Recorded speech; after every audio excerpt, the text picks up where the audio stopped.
আমরা যারা পুরান ঢাকাতে থাকি তারা অনেকেই জানি এই শাকরায়ন উৎসবটা সম্পর্কে।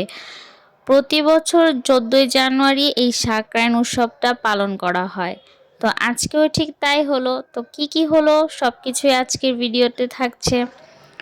তো সকাল সকাল উঠে গেলাম, উঠে নাস্তা করতে বসে পড়েছি। আজকে সিম্পল একটু নাস্তা করেছি, মায়োনিজ দিয়ে পাউরুটি।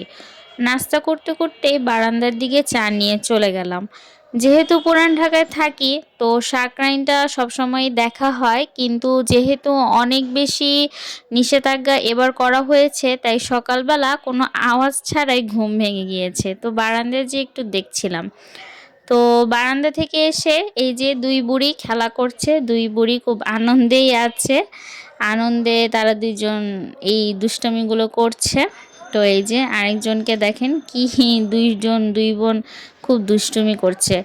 তো এই যে দুষ্টুমি করা শেষ তাদের, মানে তাদের এই সব দেখতে দেখতে সময় পার হয়ে যাবে। তো যাই হোক, লাস্ট 2 দিন মানে গ্যাসের খুব সমস্যা করছে। আমি জানি অনেকের বাসায় গ্যাসের অনেক সমস্যাই হচ্ছে। তো আজকে দেখলাম মোটামুটি একটু গ্যাসটা ভালোই ছিল। তো হঠাৎ করে মনে হলো একটু ফ্রাইড রাইস খাই, অনেক দিন ধরে ফ্রাইড রাইস খাওয়া হয় না।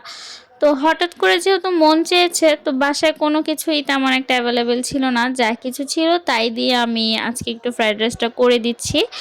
আর আমার মেয়ের এইটা খুব পছন্দ, অনেক দিন ধরেই বলে, কিন্তু আসলে সময় সুযোগের জন্য করতে পারি না।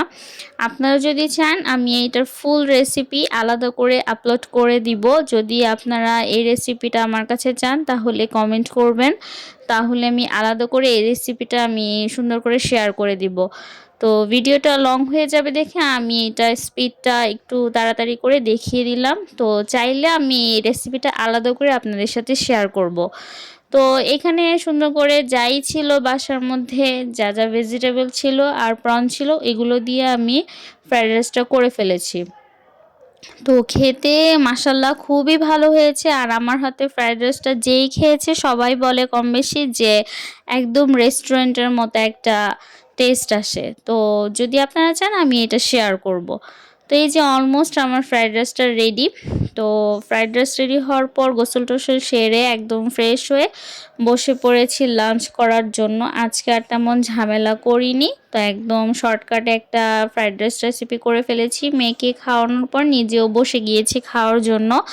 আমার আসলে এইটা হলে আর কিছুই লাগে না, এটার সাথে আলাদা করে চিকেন ভেজিটেবল কোনো কিছুই লাগে না, আমি একসাথে এটা করে থাকি।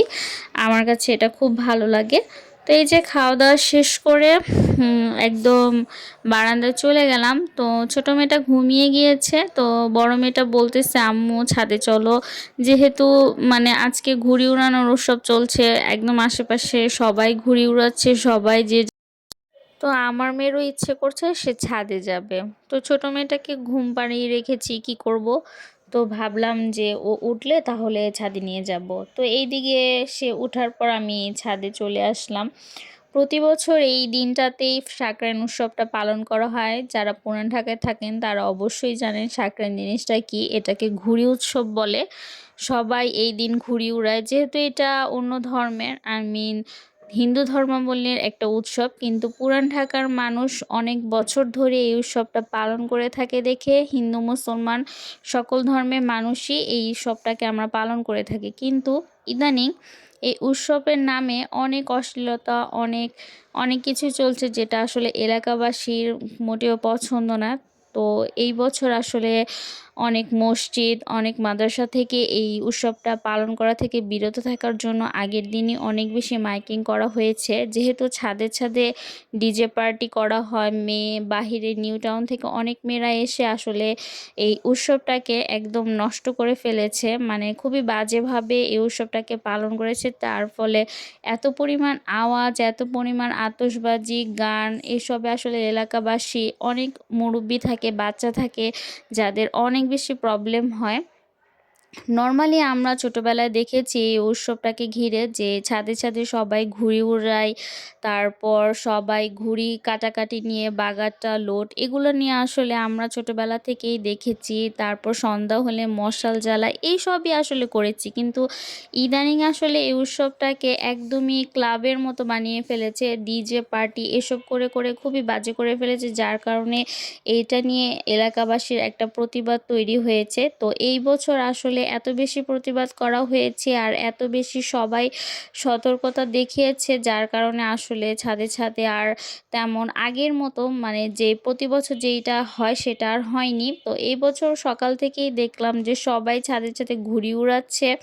এটা দেখে আগের যে একটা ফিল ছিল ছোটবেলায় যেমন দেখতাম আমরা, সেই ফিলটা আবার মানে আজকের দিনে পেয়েছি। সবাই সুন্দর করে ঘুড়ি উড়িয়েছিল, তেমন একটা ছাদে ছাদে ডিজে পার্টিটা হয়নি। কিন্তু তারপরও মানে অনেক নিষেধাজ্ঞা করা সত্ত্বেও মানে অনেক বছরের যেহেতু ঐতিহ্য, অনেক বছর যেহেতু এটা পালন করে আসছে, তাই আসলে সবাইকে আটকানো যায় না। আর পুরান ঢাকাবাসীদের মানে কি বলবো, তারা আসলে সব কিছুতেই খুব উৎসবটা মানে মাতিয়ে ফেলে। তো আসলে তাদেরকে নিষেধ করার সত্ত্বেও তারা করেছে এই যে আতশবাজিগুলো।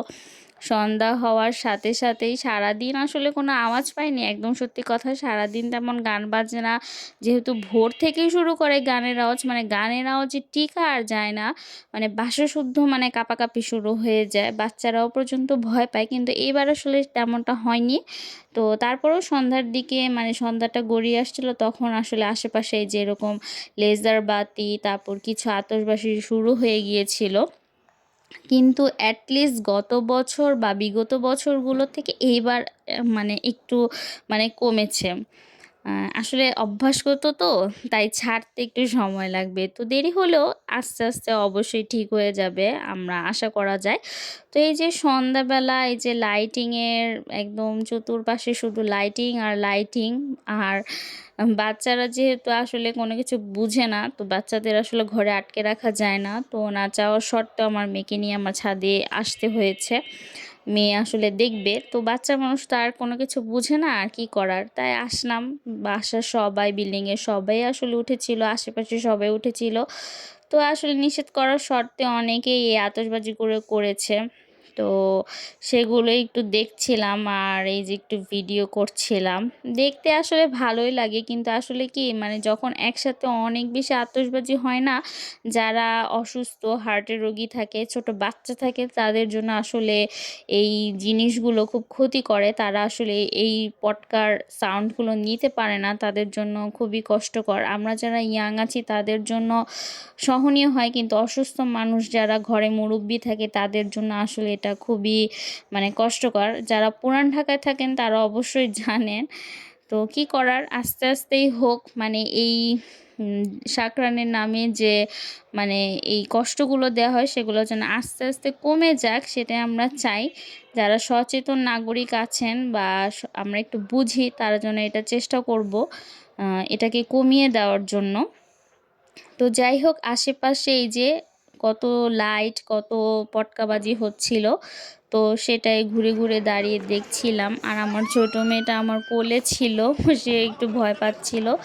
তো সবশেষে আমাদের ছাদে এই মশালটা জ্বালানো হচ্ছিল। আসলে আমার কাছে না ওই পটকাবাজি, ডিজে পার্টি, নাচানাচি এসবের থেকে আমার কাছে এই জিনিসটা খুব বেশি ভালো লাগে। ছোটোবেলায় ভাইদের, মামাদের দেখতাম যে সন্ধ্যা হলে এই মশালটা জ্বালানো হতো, মুখে কেরোসিন দিয়ে আগুনটা যে ফুঁক দেওয়া হয়, এইটা আসলে আমার দেখতে খুবই ভালো লাগে।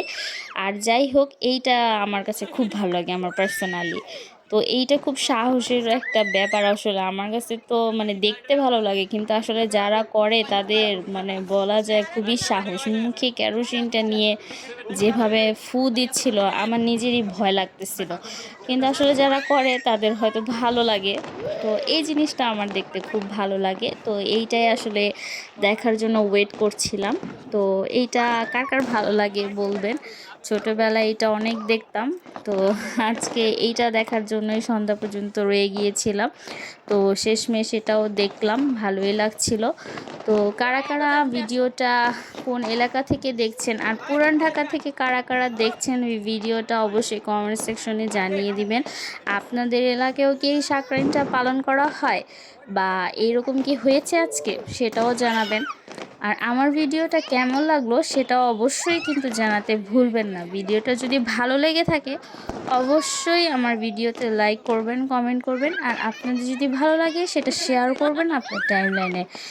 তো ভিডিওটা উপভোগ করতে থাকুন। আর এইরকম ভিডিও যদি আপনারা আরও দেখতে চান অথবা ডেইলি ব্লগ, রান্নার ব্লগ, কি ব্লগ আপনাদের ভালো লাগে সেটাও আমার কমেন্ট সেকশনে জানাবেন।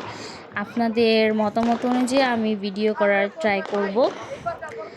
তো আজকের জন্য এই পর্যন্তই। সবাই ভালো থাকবেন, সুস্থ থাকবেন, আমাদের জন্য দোয়া করবেন।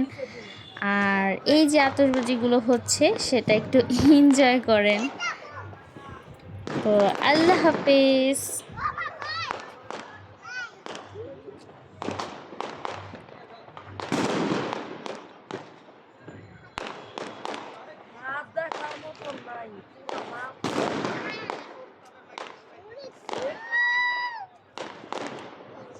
আমি যদি আগে আরে কি আগে